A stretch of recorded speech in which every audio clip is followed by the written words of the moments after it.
కాకినాడ జిల్లా పరిధిలో మహిళలకి ఉచిత బస్సు ప్రయాణం త్వరలో ప్రారంభమవుతుందని జిల్లా ఇన్ఛార్జి మంత్రి మున్సిపల్ శాఖ మంత్రి నారాయణ అన్నారు. కాకినాడలో జరిగిన అంతర్జాతీయ మహిళా దినోత్సవ వేడుకల్లో ఆయన ముఖ్య అతిథిగా పాల్గొన్నారు.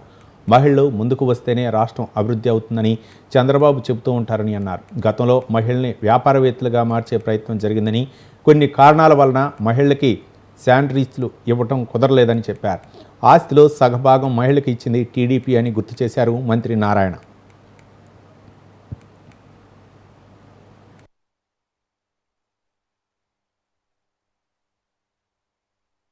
తీసుకుంటే వారు ఒకటే చెప్తారు, రాష్ట్రం అభివృద్ధి చెందాలంటే మహిళలు ముందుకు రావాలి, మహిళలు మగవారితో సమానంగా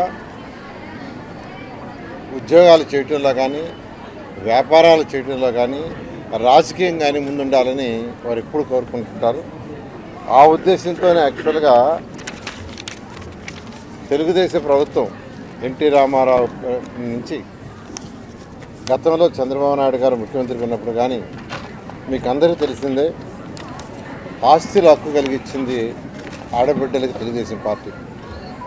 అంతకుముందు తల్లిదండ్రుల ఆస్తి ఓన్లీ కుమారులకే ఉండేది, కానీ సమాన హక్కు కల్పించింది తెలుగుదేశం పార్టీ. అలా ఆడబిడ్డల్ని ఆదుకుంటుండేది తెలుగుదేశం పార్టీ.